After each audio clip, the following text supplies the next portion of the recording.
Hi friends, ఎలా ఉన్నారు? ఈరోజు వీడియోలో రాగి రొట్టెని పర్ఫెక్ట్గా ఎలా చేయాలో చూపిస్తానండి. ఈ రాగి రొట్టె చేసేటప్పుడు కొంతమందికి గట్టిగా వచ్చేస్తుంటాయి, అలాగే కొంతమందికి విరిగిపోతుంటాయి. అలా కాకుండా పర్ఫెక్ట్గా ఎలా చేయాలో ఈ వీడియోలో చూపిస్తానండి. సో ఎవరైతే మన ఛానల్ని ఫస్ట్ టైం చూస్తున్నారో వాళ్ళు తప్పకుండా సబ్స్క్రైబ్ చేసుకోండి ఫ్రెండ్స్. లేట్ చేయకుండా ఈ హెల్తీ రాగి రొట్టె రెసిపీని ఎలా చేయాలో చూసేద్దాం. సో ముందుగా అయితే ఒక పాన్ తీసుకొని నేనైతే ఒక పెద్ద గ్లాస్ అంతా రాగి పిండిని తీసుకున్నానండి. ఫస్ట్ అయితే దాన్ని దోరగా మనం ఫ్రై చేసుకోవాలి. సో ఇలా ఫ్రై చేసినప్పుడు మంచి టేస్ట్, ఆరోమా అనేది రిలీజ్ అవుతుందండి.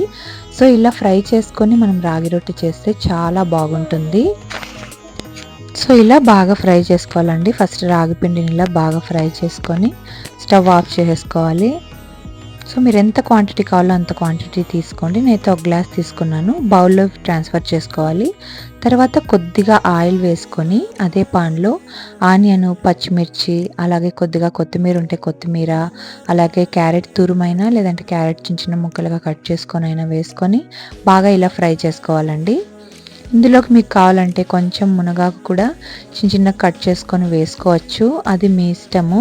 కరివేపాకు కూడా వేసుకున్నట్టయితే కూడా మంచిది. మీరు ఏం తింటారో అవి మీరు ఇలా బౌల్లో ఫ్రై చేసుకోవాలి.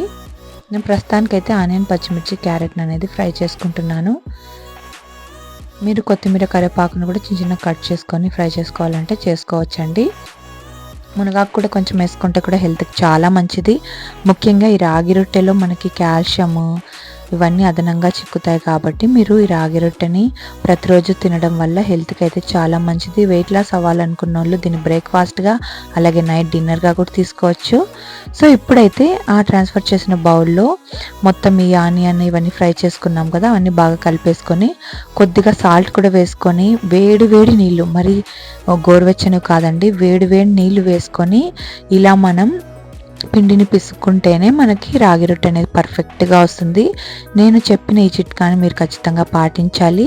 వేడి వేడి నీళ్ళు పోసినప్పుడు మనకి చేయి కాలుతుందనేమో అనుకోవచ్చు, చిన్న చిన్నగా అది కొంచెం కొంచెం చల్లారేలాగా ఇలా మనం బాగా పిండిని పిసుకోవాలండి. వేడి నీళ్ళు పోసి పిసుక్కుంటేనే మనకి రాగి రొట్టె అనేది మెత్తగా వస్తుందన్నమాట. సో చూడండి, చాలా సాఫ్ట్గా పిండి అయితే రెడీ అయిపోయింది ఫ్రెండ్స్. ఇప్పుడు నేను ఇందులో కొద్దిగా ఆయిల్ కూడా వేసుకొని ఊరికే అలా మొత్తం ఇలా బాగా పిసుకుంటున్నాను. ఇది గట్టిగా కూడా మనం పిసుకునే అవసరం లేదండి, చాలా ఈజీ, చాలా సింపుల్ రెసిపీ నన్ను అడిగితే. నేను కూడా ఇది ఫస్ట్ టైమే చేస్తున్నానండి. సో చూడండి, ఇలా ముద్దలుగా చేసుకొని ఒక కవర్ పైన ఆయిల్ అప్లై చేసి జస్ట్ ఇలా మనం చేత్తో ఇలా ప్రెస్ చేస్తూ మొత్తం ఇలా తట్టుకోవాలన్నమాట. దీన్ని మనం ఎంత పలుచగా కావాలంటే అంత పలుచగా చేసుకోవచ్చు. కార్నర్స్ మీరు కట్ చేసుకోవాలంటే ఒక ఏదైనా గిన్నె తీసుకొని కట్ చేసుకోవచ్చు అనమాట. అంత అవసరం లేదనుకుంటే జస్ట్ మీరు అలాగనే మొత్తం రొట్టెలాగా చేసుకొని ఇప్పుడు పాన్ పెట్టేసుకొని ఆయిల్ అప్లై చేసి అందులోకి వేసేసుకోవడమే. చూడండి, ఇలా వేసేసుకొని ఒక 2 నిమిషాలు ఇటువైపు అటువైపు బాగా ఫ్రై చేసుకొని ఆయిల్ అప్లై చేసుకొని ఇట్లా జస్ట్ 2 వైపులా కాల్చుకోవడమే. చాలా టేస్టీగా ఉంటాయి ఫ్రెండ్స్. నాకైతే చాలా బాగా నచ్చినాయి టేస్ట్ అనేది.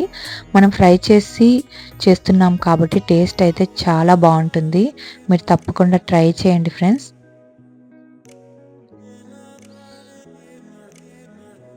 ఈవినింగ్ స్నాక్స్ లాగా కూడా మీరు పిల్లలకు పెట్టచ్చు, అంత టేస్టీగా ఉంటాయి. రాగి రెసిపీస్లో రాగి పిండి రొట్టెలు చేసుకుంటే చాలా టేస్టీగా ఉంటాయి ఫ్రెండ్స్. చూడండి, మెత్తగా రొట్టె అయితే చాలా మెత్తగా వచ్చిందండి. తినడానికి చాలా బాగుంది. అలాగనే తినేయచ్చు, మనం చట్నీ లేకపోయినా తినేయచ్చు, అంత టేస్టీగా ఉంటాయి.